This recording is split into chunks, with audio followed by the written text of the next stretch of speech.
Hello and welcome back to IndieViews. I am your host, Connell Suter, and on IndieViews we speak to indies about their upcoming and early access games, giving you a bunch of background information on what inspired the game originally and diving deep into its mechanics, features, and overall vibe.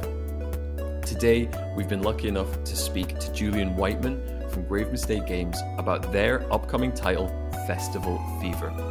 Festival Fever is a music festival management game giving you, the player, the opportunity to build, run, and even live manage a music festival of varying genre, scale, and scope. Julian gave us a fantastic rundown of his time in games, what inspired him to make Festival Fever, and even dropped some information about the upcoming Kickstarter and a little bit about when we might even see the full game. Julian was an absolute pleasure to speak to, and I'm sure you'll also enjoy hearing from him. So, without any more preamble from me, here's our interview with Julian Whiteman about Festival Fever. I'm here with Julian Whiteman of Grave Mistake Games. Julian, how's it going? Good, thank you. How are you? Very good, thanks, mate. Thank you so much for joining us. No problem. We're obviously here to talk about Festival Fever, which is an upcoming festival management game. Seems super cool, but we'll talk a little bit more about that obviously later on. So I guess to kick us off, I know that you've been in the games industry for a while, worked for a ton of amazing companies. So could you give us a little intro to yourself and Grave Mistake Games? Yeah, to myself, I've been in the game industry now for around about 15 years, mainly in the QA and production spaces. I started off in QA and moved up to production, which I think a lot of producers do. Some of the bigger places I've worked for was like 505 Games, working on everything from Assetto Corsa Competizione, which is a very great pronunciation of the name of a serious sim game, down to sort of like Zumba for them and everything in between.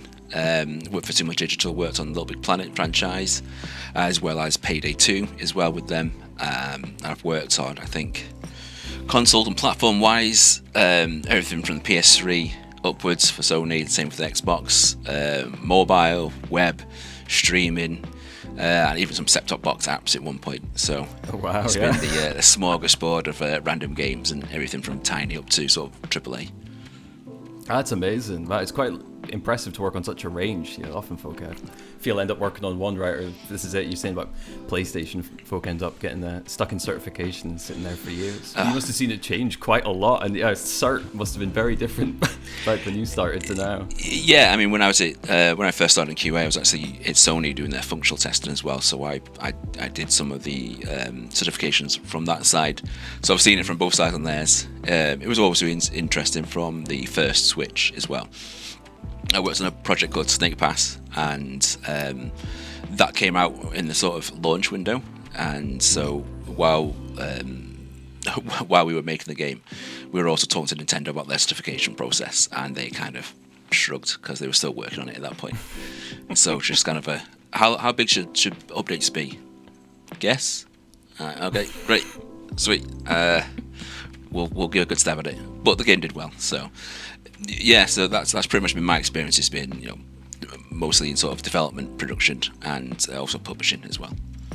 That's awesome. Really varied. That's super cool.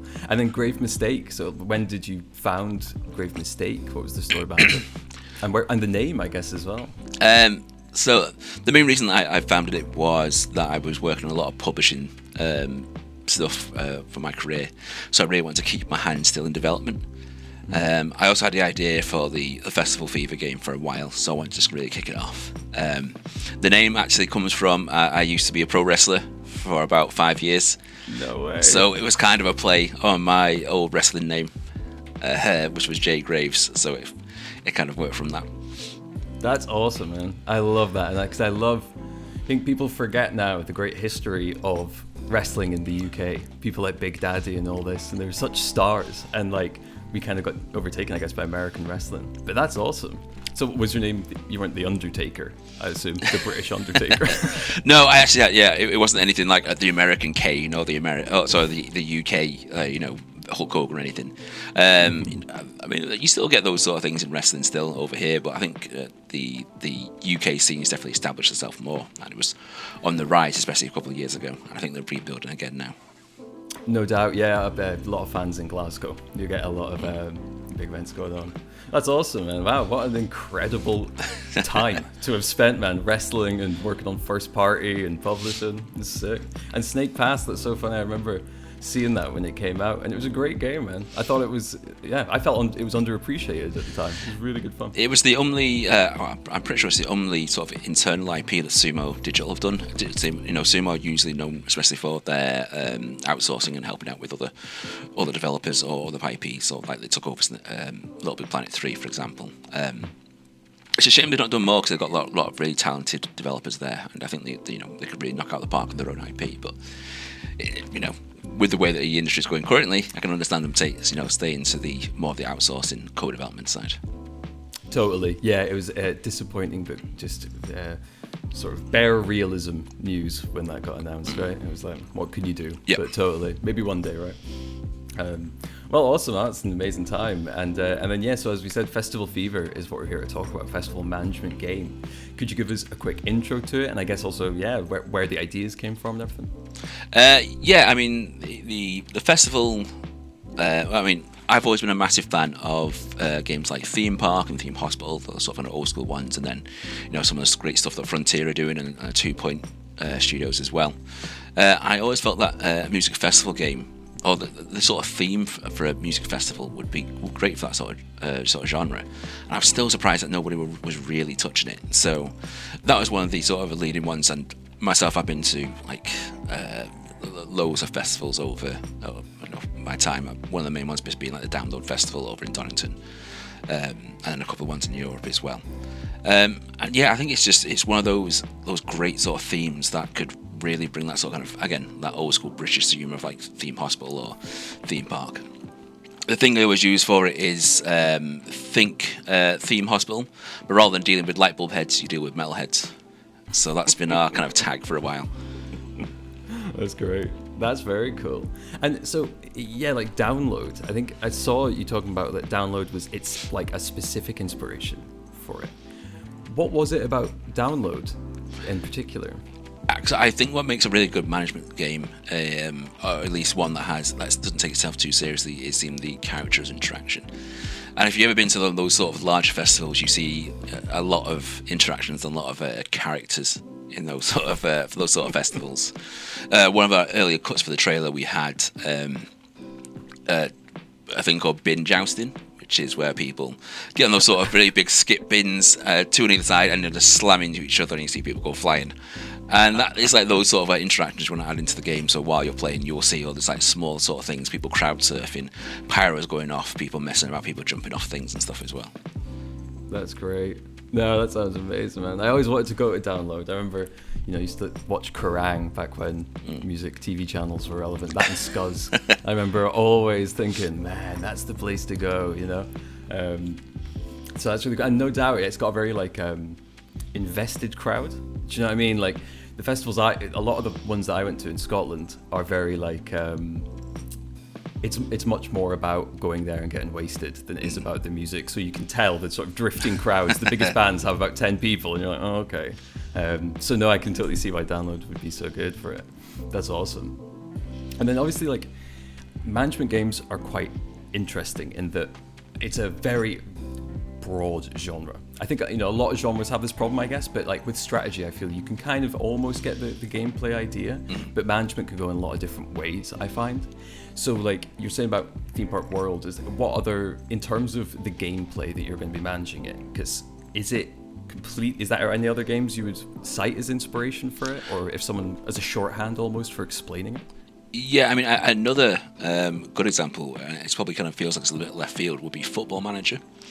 Oh, cool. I think that the connections there really are in Festival Fever. You're setting up your festival, you're setting up your lineups, you're making sure everything's great, and then you have to click go live, which is the same as when in a Football Manager game where you set up your lineups and your tactics, and then you have to then it's kick off, and then you're kind of a little bit hands off. It's a very similar same thing that we have with Festival Fever, where once you set up, you go live. you're watching all the interactions, you're watching all the funny things and what the people are doing. There's still stuff that you need to be keeping on track of, or people jumping up your fence. Was one of the bands having a temper tantrum on stage and throwing the guitar around? Is the balance off in one of the other festivals? Is one of the stages is merch running out in certain tents and things. So there's still stuff for the player to do, but the idea was that they were kind of restricted, so you had to have a bit more kind of a tactical way of looking at it.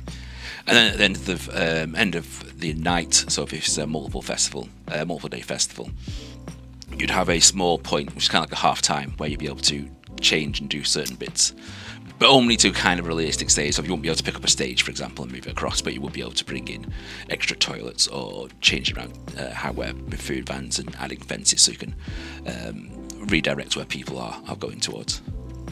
That's very cool. I really like the sound of that. I love the multi-phase approach generally. I think that sounds like a really cool thing. I mean, because I don't know how close to a good comparison this is, but looking at it, the one that always I loved as a kid was the movies, and then I guess the expansion they later did.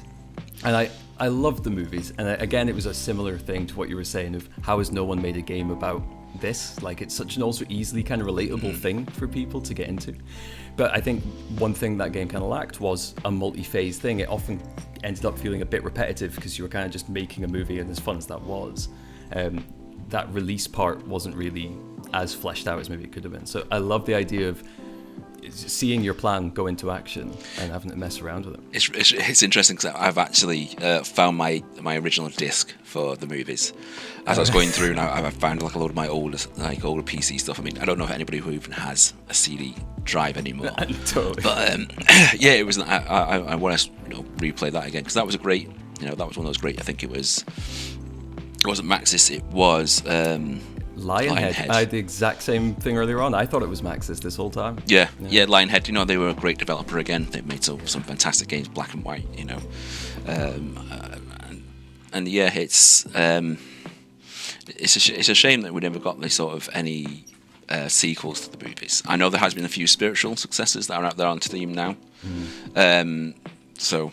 I mean, obviously people should definitely check those ones out as well. I know they're made by some smaller teams, but yeah.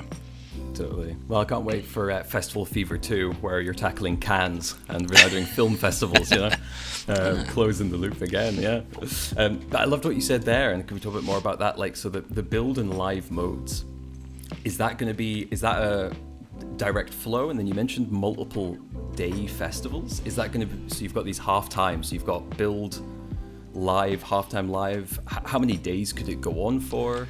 That kind of... So currently we've got it up to, I think the maximum was 5 days. Again, so we're thinking of those larger festivals, Hellfest, Download Festival, which are usually, nowadays anywhere up to 5 days. It kind of works again where you have your initial build phase where you're placing everything down, where you're setting up your lineups as well and things as well, where you're picking up the lineup for each multiple days, and then you'll go live, and then the smaller parts, like I said, mentioned, like the nighttime kind of emergency building phases, are kind of like your halftime points, and each night you'll have one of those. So then it just gives the player enough time in case they still need to tweak things, or if anything's gone catastrophically wrong, they need to sort of take something down, rebuild stuff. That's very cool. I love that. That sounds a really interesting flow to it. And then you mentioned lineups there, and obviously, like the lineup is such an important part of any festival. How does that look to the player when you're picking a lineup? Is it just going to be based on? I know you've talked a little bit somewhere about like matching it to your audience. So how much can you move around that lineup? How much can you mess around with it? Could you try experimental music that maybe doesn't match and see if it works? I mean, I guess I would probably... Football Manager is probably a really good one for this, where you're pulling, rather than pulling players in, you're pulling bands in. Again, each band will have some sort of personality, some sort of genre, but it will also have its own usual sort of objectives, as in, you'll have a large band, your Oasis or Def Leppard, who will want a green room or want their own sort of extra pyro for their stage, or they won't want another band that they don't like on the same billing with them, or on separate days, or they want like a certain amount of hours. So there's still things that the player needs to juggle and those sort of ones, as well as matching the genre to that festival that they're going for as well. You don't want to turn up to Coachella and have a load of death metal. I mean, some people might. So, but I think the general audience who goes to Coachella is probably not going to be particularly into, any sort of like death metal bands. But Totally. No, that's cool. And so is that based on like the setup you pick? Are you being given scenarios, or are you starting a run saying I want to make a festival for rap? in the sandbox mode, you'll have your full reign to be able to do it, to be able to choose any genre, Whereas the main sort of campaign or story will be sort of kind of scenario based, where you'll be working from smaller festivals up to larger ones, and each one will have sort of its own set genre, or will have its own sort of set objectives as well. That's awesome. Oh, I really like the sound of that. I love it because I love the kind of flip of it, almost sandbox. It's your festival and you're almost inhabiting the festival, whereas in the campaign mode you're almost playing, I guess, a festival manager being contracted. That sounds really cool. And what's the smallest a festival can be? You said up to 5 days download style. Is it getting down to basement of a bar kind of level, or the smallest festival currently we're looking at is sort of like a fate, I guess, would be the size. Your sort of your local festival from your small like parish town sort of thing. So, the back of a lorry trailer or a tiny stage sort of set up that way, and it'll only be like a day one. Those sort of ones are going to be more used for our sort of like tutorial levels, sort of kind of build you up that way as well. That sounds really cool. Oh, I love that. I love the scale of it, because I really want to also try get like the biggest bands to the smallest festival. Try get the equivalent of the Rolling Stones at some market town fate. Yeah. I love the sound of that. And then I guess like expanding that a little bit more in the gameplay sense is, what is the kind of balance of the micro to the macro of your overall festival to individual little things? How specific can the player get with it in terms of even like your stages? How much can they change about the stage? Can they change the color schemes? Can they change the entire aesthetic vibe? Or is it going to be more based on the technical management of features that it has? I mean, a lot of management games, you need to have a sort of visual part of it as well. It's not just a sort of technical side. So we're kind of wanting to balance those together. Again, you want to be able to build your own stage. The other thing we're able to do is being able to design your own pyro. So at the end of every day, the last band will have pyros going off and fireworks and things, as well as on-stage pyro. It also then gives us an extra level of that joke or the humorous way. If you're setting your fireworks towards your bands or anything, one pops up on fire, whichever. So you still have those sort of kind of accidents. I think it all depends on the player as well, how sort of micro they want to go for it. Because again, with management games, some people prefer to play in a sort of casual style, whereas other people are more sort of stats heavy and more sort of going into the meta. And we want to make sure that we're giving enough people those sort of, so they can delve into all the stats for when they're going through different sort of festivals they've done before, or what the likelihood mix of the festival's going to be when it goes live. What sort of pre-orders they're getting currently. What should they be doing? Should they be changing the sort of advertisement they should be doing for this? And making sure that people can see nice bar charts and pie charts and that sort of thing. 'Cause, people who, and I do it as well. Loving those sort of management games, you like to see a decent pie chart or a decent sort of bar charts and stuff. It means it also goes to my project management production side of me as well. Just something No goes doubt, off my head. Oh, no doubt. That sounds really cool, man. Yeah, it's something I was playing a great sort of newspaper management game called News Tower. And I mean, admittedly, it was still early access, but the thing that I was missing from that absolutely was, give me more data. Give me charts on like who's reading this game. It's essentially, it became, is it selling well? And I'm like, well, I can see if it's selling well. Tell me who's buying it, So I really like that. That's a very, very cool angle. And I guess I'm thinking of what the experience is for a first player. And you talked there about the sandbox mode and the main campaign mode. Is that even the way I've just said it? Would you say that's well illustrative of how you envision the game? Is the campaign mode the main mode? Or is the campaign mode almost training you for the sandbox to build your own festival and really own it all? I mean, I guess it depends on the sort of player. Personally, for me, I like to play through a campaign first and then do the sandbox stuff. But if a player prefers to have a more sort of infinite money style experience where they can build the biggest, best festival they want to over 5 days, then that will probably be the mode that they gravitate more towards. So those two are our two main modes, and then aside, not fully modes, but they are things what we're looking at is sort of create your own rock band or create your own bands in a very much kind of an XCOM style, where you'll create the band, add their genre, and then they'll go into a pool. So then when you're picking your lineups, they may get picked or they may not. Or if they're doing individual characters, they'll get automatically added to different sort of bands and things as well. That's really cool. That's a completely different angle to kind of what I expected to be in there. That's quite unique for management games, it feels like that. I mean, I guess Football Manager, can you make... I'll be honest, I've never played one properly. Can you make your own players in Football Manager? I mean, you can make your own manager. And there's so many mods out there that you can create your own sort of players and things as well. The XCOM style, I think, really helps. Again, it's making sure that players have that sort of ownership, and the extra customization really adds that. And having the pool sort of system, so you're not quite sure if the ones you've created are going to be in that pool, really adds that extra sort of excitement when they do pop up. Totally. Yeah, it's almost like there's a weird element to it, I think, like to the excitement that gives, like playing XCOM and having your team in there. Yeah. It feels ridiculous, especially because I still, do the thing like I name them after all my friends, and then you're absolutely devastated when your like girlfriend gets taken out in the middle of a battle.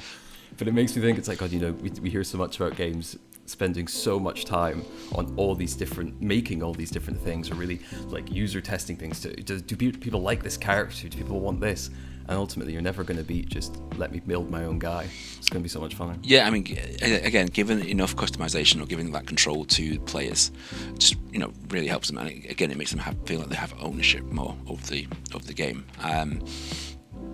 And yeah, that's kind of what we're trying to do all throughout. We mentioned like the stages before, or with putting together sort of the end of day fireworks, even adding a theme to the festival as well. You always want to make sure that you have enough customization so people feel like they can create infinitely different sort of experiences, rather than just having the same sort of cut. Because if they're putting stuff online and they see that someone's got the exact same sort of looking lineup that they've got, or the same sort of looking festival, then you want that extra sort of spiciness of customization. Totally. No, and you're so right as well, that the way it shakes up that almost the routine of it, where you're not just having the same people every time. Where it's like, maybe you try a festival, you're doing a rock festival, it's the same 10 bands each time. Oh, you fail, you try another run, that's the same 10 bands this time. Yeah, no, that's really cool. And then I guess extending that is music has got to be one of the most important aspects of the entire game. And obviously you love music clearly from the backdrop. Yeah. I mean, if you're going to ask, like, what sort of music genres and tracks we're going to go for, we've gone backwards and forwards about what the exact amount we want to do, and obviously we'd love to expand it later on in DLC. To have that being around either a festival or around certain sort of genres and things as well. The start off ones was going to be a sort of rock, rap / R&B, EDM, and then kind of indie. They're a little bit loose on some of the genre terms, but it gives us enough like wiggle room on some of those ones as well. And it also kind of gives us a different sort of variety, especially with things like the EDM. There's lots of great festivals that are just EDM orientated, and if you look at some of their stage setups, which are fantastic. Actually, I remember one that was in Brazil, but again, like their stages are just so over the top and look great, and those sort of things will look fantastic in the game. No doubt. Yeah, I have a mate who for years and years tried to drag me to DEF CON 1, the hardstyle festival in the Netherlands. And dude, totally, the thing that he realised after quite a few years of being like, I'm not really that into hardstyle, man, you can't really get me there, was he finally showed me a picture of the stage and was like, look how crazy it is though. And you're like, oh, okay, yeah, now that's a whole other thing. That's very cool. And I guess with like doing that, can you also have a generic festival? And I just mean in terms of like, could you have a mixed music festival, one that's more like, I think back to Wicker Man when I was growing up, where you'd be seeing like a lot of young kind of electronic bands, and then suddenly you'd have like Chic playing. Is that the kind of thing you do as well? I mean, I think in a sandbox modes, definitely you'd be able to set up what you want. I mean, again, we'd probably look at how we would try and implement that with, because the idea currently being that you're matching sort of genres to what festivals you're going to, and then you have penalties for if you're getting things sort of out of place. For in the same way that in Football Manager, if you're playing a defender up front, there's still going to be some sort of penalties there. It still might work to some extent, but not as well as you match that up. Mixed festivals would definitely be a thing, but it probably wouldn't be all out just any sort of genre. It'd probably be a mixture, when you'll have like pop and say rap and indie might be more kind of, or metal and EDM, which is actually you have a couple of festivals that do have those sort of like crossovers and stuff. So. No, that's cool, man. No, I like the sound of that. And I guess, though, it totally makes sense restricting it a little bit. Can't imagine having like well, maybe there is somewhere a half country, half rap festival. There probably is, to be honest. Somewhere. Yeah. Oh, that sounds amazing. And then, so the obvious question then is, what's the music in the game? If there's going to be so many genres, there's going to be so many festivals, are you making the music yourself? Are you getting a composer on or licensing? How does that look? So we already have a really good team of audio engineers and composers already sort of working with the projects. There's currently 3 of them. I've worked with one of the audio guys for a number of years when I was working at Sumo. So I know how his just how good the stuff that he can create, and the rest of his team that he's brought on. So yeah, everything will be built currently in-house. We did look at potentially licensing or partnering with someone like music labels and things as well. Really? We're still open to that, but we kind of like the idea of creating the music and having a kind of sim-ish sort of language. Oh, cool. Yeah. It kind of makes it a bit more kind of universal, which Maxis with their Sims language really helped with them on that side. Totally. No, that's such a good point. Totally. Yeah, you can really restrict yourself in a way that we don't even think about with just having English spoken music. Or then alternatively the opposite, I guess, right? If you had like a Spanish festival, it might still appeal to English speakers, but then to places that don't have really much contact with the Spanish language, you might be like, what is this? Nah, that's cool, man. And it's very interesting hearing that as well about that you're doing it in-house, because one of the first IndieViews episodes, I really remember we were chatting, it was about a Highland song, and that game has quite a lot of licensed music in it. And the thing that was shocking was he said, it costs more to license than it would be to make a whole soundtrack for this game. Mm. And so when you hear that, you're like, that's crazy. And then making a game like this, you're like, well, God, then how do you pick who you're licensing? And it starts to become, I imagine, quite a weird prospect. So making it in-house sounds awesome. Yeah, I mean, the other thing compared to, I guess, just having the soundtrack made is that we need access to stems. So, for example, if we want to have a song and then suddenly the guitar drops out or the drums drop out, we need to have that sort of a control over the tracks and over the songs. And sometimes when licensing, they won't give you access to that. So that's another sort of bonus for having it sort of in-house. That's so interesting. That is I hadn't even considered that. That is such a fascinating aspect of it. Also, it's giving me absolute fear of, I'm hoping that I can do a first-person mode like Theme Park, and I can just like sit and watch this band, and then hearing just the guitar drop out and panicking, getting out of that first-person view and trying to fix it. But to be honest, that sounds like probably the most immersive experience in terms of that's exactly what real sound engineers and designers are doing at festivals too. That's awesome. Oh, I love that. I think it sounds absolutely amazing. It sounds like such a cool game. Thank you. Yeah, it's really unique. When I was reading about it, I was like, it is one of these crazy things that no one's really made one before. And the only one I saw people bringing up was some PS Vita game, I think it was. And I was amazed that PS Vita was being brought up, in this late after it. But I guess you'd seen that as well. I actually met one of the designers who created it. Oh, wow. When I was at Brighton Develop last year, and I was pitching the project. We sat down, and it was interesting to hear what the project he originally pitched and how the game kind of ended up with the Vita. I think it's still quite different to what we're aiming for on the PC. Obviously, sort of different platforms and different sort of bandwidth as well in those certain projects. But yeah, I mean, from what he was trying to do, I think they accomplished-ish what they were going for. But I think there was a lot probably back and forth and just trying to squeeze as much as they could do onto the Vita. We're definitely a lot more sort of like management orientated, I'd say, as well. Mm-hmm. No, that sounds great. No, exactly, for PC, it works incredibly. Is it? I guess maybe it's a little early to ask, but in terms of like what platforms you're thinking about, I mean, obviously PC being the main one, are you hoping to launch on console too, or is it kind of just see how it goes? I mean, definitely PC. We'll definitely probably look at Mac, potentially Linux, so covering sort of the more PC orientated platforms first. Console, we definitely would like to. Again, I think the transition for a lot of management games from PC to console can be very difficult. So it's Totally. probably wouldn't be a day in day. I mean, potentially, but I think we're probably looking at PC launch first. Although we are trying to make sure that we keep in place, the idea of using people who like to use controllers as well on PC. Especially when making sure that people who want to use Steam Deck as well. Although obviously there's an amount of customizers you can have on the Steam Deck. Again, I think there's a small amount of management games that have worked well on console. I think you probably name it like on one hand.